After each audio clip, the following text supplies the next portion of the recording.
মাঝে মাঝে তো অনেক কিছুই খেতে মন চায়, ভালো মন্দ খেতে মন চায়, কিন্তু ভালো মন্দ খেতে গেলে ভাই টাকা পয়সার দরকার। যেহেতু আমি একটা সাধারণ মানুষ বা আমি একা একা কর্ম করে নিজেরটা নিজে খাওয়া দাওয়া করি, তারপরে আমার একটা দুঃসময় কাটাইতেছি, খারাপ সময় যাইতেছে, সেই জন্য ভাবি বা ভালো মন্দ খেলে তাহলে আমি টাকা পয়সা এইভাবে যে খেয়ে শেষ করি তাহলে কিভাবে কি হবে। তো মনকে তো আর মানাইতে পারি না। তো ঘরে একটু ফ্রিজে অল্প একটু মাংস আসলে সেটাই ভাবলাম যে আজকে রান্না করি।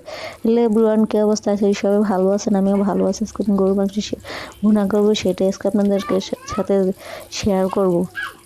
আজকে আমি কি রান্না করছি, তো অনেকদিন ধরে গরু মাংস খাওয়া হয় না, সেই জন্য ভাবলাম ঘরে একটু ফ্রিজে মাংস আছে, একটু মাংস রান্না করে ফেলাই, তাহলে একটু মনটা ভালো লাগবে। একটু বড় লোকই ভাব, যেহেতু বড় লোকরা গরু মাংস খায় জানি না, সবসময় খায় তারা, মন চাইলেও খাইতে পারি না।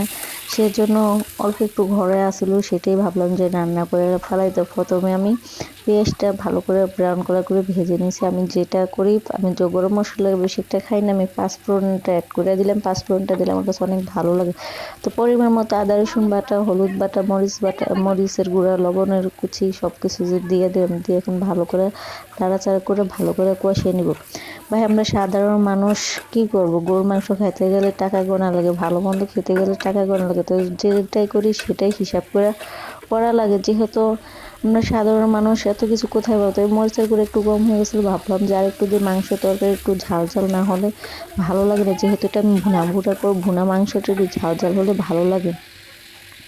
যারা টাকাওয়ালা তারা তো খাওয়া দাওয়া করতে কোনো ভাবে না, চিন্তা করে না যে টাকা আছে খেলে সমস্যা কি। কিন্তু আমরা সাধারণ মানুষ যারা, আমাদের টাকার অভাব, তারা তো কোনো একটা কিছু খেতে গেলে অনেক কিছু ভাইবা চিন্তা তারপরে খাওয়ার চেষ্টা করি। তো ফাইনালি মাংসটা কষানো হয়ে গেছে, এখন প্রেসার কুকার দিয়ে দিব। ভাবতে পারেন যে এতটুকু মাংস আবার প্রেসার কুকারে দেওয়ার কী আছে। ভাই আমি একা মানুষ, যেতটুকু পারছি অতটুকুই রান্না করে, আর মানুষের তো অত বেশি রান্না করার দরকার নেই, তাই না? এটাই তো আমার 3 বেলা খেয়ে তারপরে থেকে যাবে। যেহেতু আমি একা মানুষ, যেটুকু সামর্থ্য আছে আমি সেতটুকুই রান্না করি, আমি বেশি রান্না করে কি করব, তাই না?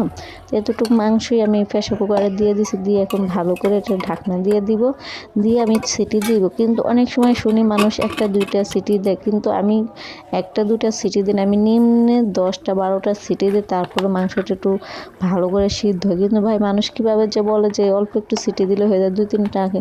কিন্তু আমি প্রেসার কুকারের মাংসটা কোনো সময় মাখাইয়ে বসে না, সবসময় মাংসটাকে কষাইয়ে পরে প্রেসার কুকারে দিয়ে কত 12-10টা সিটি দিই। সিটি দেওয়ার পরে যে নামে আবার জিরার গুঁড়া দিয়ে আবার একটু ভালো করে জাল দেওয়ার চেষ্টা করি। আমি প্রেসার কুকারে তো নামিয়েও খেতে পারি না, বা মাখিয়েও প্রেসার কুকারে ডাইরেক্টভাবে খেতে পারি না। আমি আগে প্রথমে কষায় প্রেসার কুকার দিব, দিয়ে একটু ভালো করে সিদ্ধ করে আবার ভালো করে জাল দিয়ে নেব, নিয়ে তারপরে আমি এটা খাওয়ার ট্রাই করি। তো আজকে ভিডিওটা কেমন হয়েছে অবশ্যই কমেন্টস বক্সে জানাবেন। আজকে এই পর্যন্ত, আল্লাহ হাফেজ।